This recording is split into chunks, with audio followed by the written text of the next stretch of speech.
Hello and welcome to our latest breaking news. Here are the detailed headlines. Please stay tuned. U.S. officially blocks Iranian ports. Tehran immediately puts military on highest alert. In a recent speech broadcast on Iranian state television, Iran's acting defense minister, Brigadier General Majid Reza, stated that Tehran is prepared for every scenario and warned that any act of aggression against Iran will lead to a decisive and resolute response. He also said that Iran's armed forces are on maximum combat alert. This statement was made as U.S. President Donald Trump affirmed that the U.S. Navy would deploy a blockade of Iranian ports and intercept any vessel that pays fees to Tehran, following the failure of talks between the two sides over the weekend. In a related development, Iran's Ministry of Defense announced that the country has significantly accumulated military capabilities. A spokesperson, SDT Nick, emphasized that strategic reserves, including missiles and drones, were fully prepared and ready even before the conflict broke out, according to the Young Journalist Club, an outlet linked to the Islamic Revolutionary Guard Corps, IRGC. In another related development, Iranian state TV Press TV reported that Ilan Borgaki, a member of Iran's National Security and Foreign Policy Committee, dismissed U.S. President Donald Trump's threat to blockade Iranian ports, calling it a militarily baseless statement. Borgaki assessed that the U.S. lacks the practical ability to enforce such a measure, arguing that NATO allies are unlikely to support such a move. Punctually at the announced deadline, the U.S. military began enforcing a blockade of all maritime traffic entering or leaving Iranian ports from 9 p.m. on April 13, Hanoi time.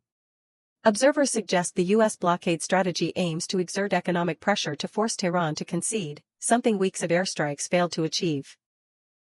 In any scenario, the U.S. tightening its blockade of Iranian ports is seen as a step opening a new phase of confrontation, simultaneously posing a major test of Tehran's endurance and response. Turkey states possibility of U.S.-Iran ceasefire agreement being extended by another 45 to 60 days. Turkish media recently reported that Turkish Foreign Minister Hakan Fidan stated that both the U.S. and Iran remain sincere about achieving a ceasefire, despite the breakdown of talks in Islamabad, Pakistan.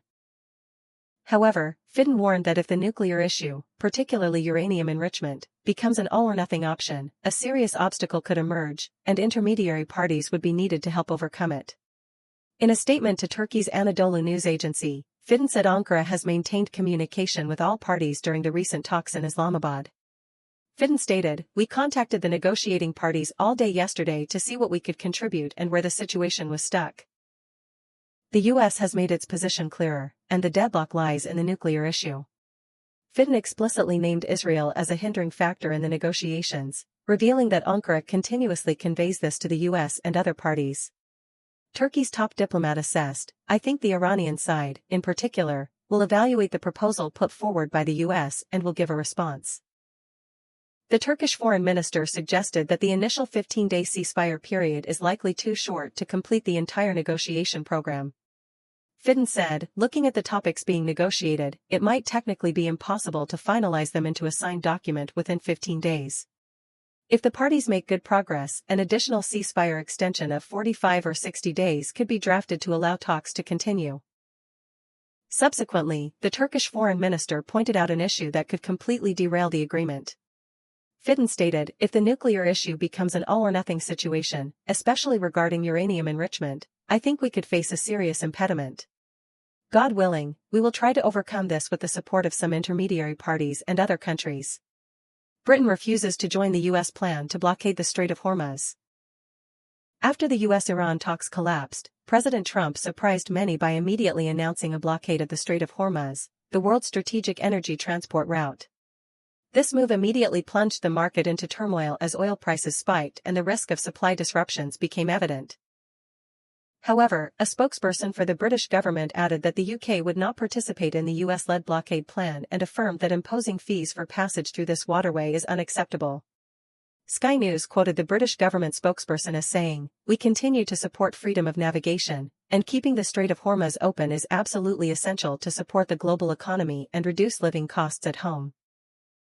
We are urgently coordinating with France and other partners to form a broad coalition to protect the freedom of navigation." Earlier, President Donald Trump announced that the U.S. and several other countries would implement a plan to blockade the Strait of Hormuz, simultaneously stating that the U.S. is sending minesweepers to help clear Iranian mines in this waterway. According to Sky News, London already has mine clearance systems in the region. Meanwhile, Australian Prime Minister Anthony Albanese stated that his country has not received any formal request from the US regarding assistance with the Hormuz blockade. Mr. Albanese said, "We haven't received any request. They made this announcement overnight, and they did it unilaterally." It is unclear which countries will participate in the US campaign to enforce the blockade of vessel traffic to and from Iran, expected to begin at 10 a.m. Monday US time. Previously, Trump criticized allies for their slowness in supporting US and Israeli military operations against Iran. Iran accuses US of changing stance, talks in Pakistan fail. In his first statement after returning from Pakistan's capital Islamabad, Iranian Foreign Minister Abbas Araghchi declared that the high-level talks between his country and the US last weekend were the most tense and extensive bilateral contact in 47 years, aimed at ending hostilities. Araghchi stated that Iran entered into dialogue with the US in good faith to end the war. But when we got very close to the Islamabad memorandum, we faced excessive demands, constantly shifting targets, and the issue of the blockade. The Iranian foreign minister continued his criticism: "No lessons were learned, good faith will be met with good faith, and hatred will only breed hatred." The US has not yet commented on Araghchi's remarks. For his part, US President Donald Trump said the temporary 2-week ceasefire agreement between the US and Iran is holding up well after the extended weekend talks in Pakistan. Trump said, "I think things are being maintained quite well. Their military has been destroyed. Their entire navy is currently at the bottom of the sea," simultaneously stating the US would begin blockading the strait. CENTCOM wrote on social media platform X that the blockade will be applied fairly to vessels of all nations entering or exiting Iranian ports or coastal areas, including all Iranian ports in the Persian Gulf and the Gulf of Oman. The US Central Command, CENTCOM, had also recently released similar information, stating it would enforce a maritime blockade on all vessels entering or exiting Iranian ports. CENTCOM affirmed it would not hinder the freedom of navigation of ships transiting the Strait of Hormuz to or from ports not belonging to Iran. In response, Iran's Islamic Revolutionary Guard Corps, IRGC, recently issued a statement affirming that the Strait of Hormuz remains open for the innocent passage of civilian vessels in accordance with international law. 3 big questions after US-Iran talks collapse. The historic meeting in Pakistan's capital Islamabad ended in disappointment, clouding hopes for a way out of the US-Iran crisis. The delegations entered the negotiating room with completely different approaches. U.S. Vice President J.D. Vance seemed to want a quick solution following a 2-week ceasefire, but Iran typically acts much more slowly, preferring long-term negotiations. Earlier, U.S. President Donald Trump threatened to wipe out an entire civilization and destroy Iran's power plants and critical infrastructure. Whether the White House will realize that threat remains a key question. 2 other questions remain: how will Iran react if the U.S. withdraws, and how long will the global economy remain in this deadlock? Meanwhile, despite 5 weeks of intense bombing, Iran appears to still possess most of the necessary tools to produce a nuclear bomb, providing Tehran with additional leverage in negotiations with Washington. According to officials and experts, curbing Iran's nuclear ambitions is one of the primary reasons Washington launched the military campaign. However, U.S. and Israeli attacks, while destroying many laboratories and research facilities related to nuclear weapons, have not yet been able to completely neutralize Tehran's nuclear program. Notably, a stockpile of nearly 450 kilograms of uranium near weapons-grade level, half of which is buried deep within the Isfahan nuclear complex, remains in Iran's hands. Recently, the head of Iran's nuclear energy agency, Mohammad Eslami, rejected all restrictions on the country's uranium enrichment program, emphasizing that the demands of the US and Israel will not be realized. The uranium enrichment issue has been central to Western-Iranian relations for over 2 decades. The US and its allies accuse Tehran of seeking to build nuclear weapons, while Iran has always maintained its program is solely for civilian purposes. Tensions in the Middle East. Anti-war protests erupt in Israel. Thousands of Israelis participated in anti-government protests in Tel Aviv, despite a court-imposed limit of 1,000 people. This is the 6th consecutive week of protests. However, unlike previous weeks, police did not intervene to disperse the crowds as security restrictions were eased following the ceasefire agreement between the US and Iran. The protests, organized by leftist groups and social movements, oppose the war with Iran and criticize the government over controversial judicial reforms and policies exempting ultra-Orthodox Jewish students from military service. Organizers estimated around 10,000 people gathered at Habima Square, while local media estimated around 2,000, double the permitted cap. The gathering limit had been imposed due to weeks of concerns about rocket attacks from Iran but was partially relaxed after the ceasefire took effect. The situation on the ground was somewhat tense as some right-wing groups tried to approach the protest area but were blocked. Some individuals were briefly detained before being released. In Jerusalem and Haifa, hundreds also took to the streets, although some violators of assembly regulations were fined. Voices at the protests argued the government is prolonging the state of emergency to push through controversial policies.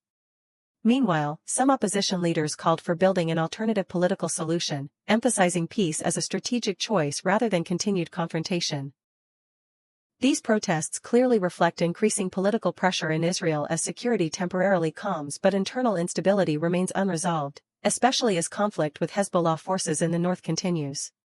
Talks collapse, Russian president immediately calls Iranian president. Meanwhile, according to the Kremlin, Russian President Vladimir Putin held a phone call with Iranian President Masoud Pezeshkian after the Iran-US talks in Pakistan failed to reach an agreement. AFP cited a Kremlin readout of the call stating that President Putin emphasized his readiness to continue promoting the search for a political and diplomatic solution to the conflict and to mediate efforts aimed at achieving a just and lasting peace in the Middle East. News of the phone call emerged after the Iranian and U.S. delegations left Pakistan's capital Islamabad without reaching any agreement. Cargo planes flocked to the Middle East, a sign a storm is about to hit Iran. Tensions in the Middle East are rising again after U.S.-Iran talks in Pakistan collapsed. This development casts serious doubt on the effectiveness of the temporary ceasefire and raises the risk of a new cycle of confrontation with unpredictable intensity. Public flight tracking sources on social media platform X recently reported a new wave of U.S. Air Force cargo planes heading to the Middle East. This move suggests Washington may be continuing to deploy personnel and material to the Middle East following the diplomatic breakdown. A post on X read, "Some call it a ceasefire. Aircraft carrier strike groups call it a pause to reload ammunition." Meanwhile, the Wall Street Journal cited a source familiar with the matter stating that U.S. President Donald Trump is considering resuming limited attacks on Iran's infrastructure. The U.S. president also has not ruled out conducting a larger-scale bombing campaign. Trump recently told Fox News, "I don't want to do it, but that's their water.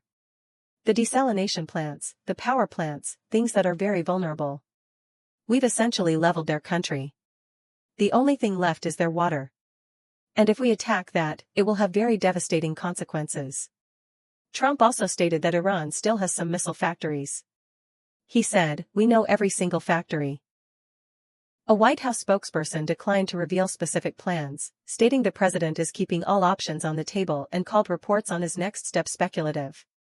Iran's treasure appears in Hormuz, Iran prepares for prolonged conflict. Samir Madani, co-founder of tankertrackers.com, told the AP that the monitoring group used images from the European Space Agency's Copernicus Sentinel-2 satellite to identify a fleet of Iranian oil tankers in the Strait of Hormuz over the past weekend. As of April 12, they had identified 10 very large crude carriers, VLCCs. Each can hold 2 million barrels of oil, and a Suezmax tanker with a capacity of 1 million barrels was operating in the Gulf of Oman. Thus, Iran could be storing up to 21 million barrels of oil on these tankers. Tankertrackers.com suggests this is to better regulate exports amidst instability or to prepare for conflicts elsewhere. Concurrently, Mehdi Ray, a military advisor and former commander of Iran's Islamic Revolutionary Guard Corps, IRGC, declared on X that the Iranian military has significant untapped leverage to counter the Strait of Hormuz blockade. Ray also said Iran will not be intimidated by threats and fanciful plans. Fear of renewed conflict grips the Middle East as U.S.-Iran talks stall. In Iran, a brief hope that negotiations would end the long-standing conflict between the two foes quickly faded. In other parts of the Middle East, the failure of talks seemingly signals more instability. Amin, a pharmacist living in eastern Saudi Arabia province, said, "Of course I'm worried war will break out again." In Iran, many are beginning to feel the scenario is inevitable. Hamid, 37, stated, "I prefer peace, but I think there's no choice but war and confrontation. Based on what I see and hear, it's a pity we are headed for war again, and it seems this war will be prolonged." Moment Iranian Navy stops U.S. warship in Strait of Hormuz. Iran's Guard published an audio recording of communication with a U.S. warship in the Strait of Hormuz, warning it would be targeted if it did not comply. Iranian state TV Irib reported that U.S. destroyers fled the Strait of Hormuz after being warned by the Iranian Navy, accompanied by video showing activity of the USS Frankie Peterson Jr. and the audio recording of communication between the IRGC naval force and the warship. An IRGC serviceman said via radio, addressing hull number 121 of the USS Frankie Peterson Jr., warship number 121, "This is IRGC naval base. You must change course and return to the Indian Ocean immediately. If you do not comply, you will be targeted." The Iranian Revolutionary Guard soldier responded that he was giving a final warning. The Iranian soldier also warned nearby vessels to keep their distance from any warship in the vicinity, stating, "Because I am ready to open fire on them without warning." The U.S. Central Command, CENTCOM, recently announced that 2 U.S. Navy guided missile destroyers, USS Frankie Peterson Jr. and USS Michael Murphy, had begun minesweeping operations in the Strait of Hormuz. These 2 destroyers are believed to be the first U.S. warships to transit the Strait of Hormuz since the conflict began over a month ago. Admiral Brad Cooper, CENTCOM commander, said the U.S. has started the process of establishing a new shipping lane and will soon share the safe passage route with the maritime industry to encourage free commercial traffic. Iran's Islamic Revolutionary Guard Corps, IRGC, warned that any attempt by military vessels to transit the Strait of Hormuz will be met with a strong response. The IRGC simultaneously stated that only non-military vessels are permitted to pass through the Strait of Hormuz according to specific regulations and in coordination with Iranian military forces. U.S. President Donald Trump on April 11 declared that U.S. forces had begun clearing the Strait of Hormuz, adding that all of Iran's mine-laying vessels had been sunk.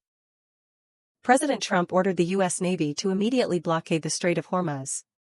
He affirmed that at some point, the Strait of Hormuz will be completely open to all ships. He warned that any Iranian force targeting the U.S. or peaceful vessels will be destroyed. President Trump asserted that the Strait of Hormuz blockade will begin soon and that other nations will also participate.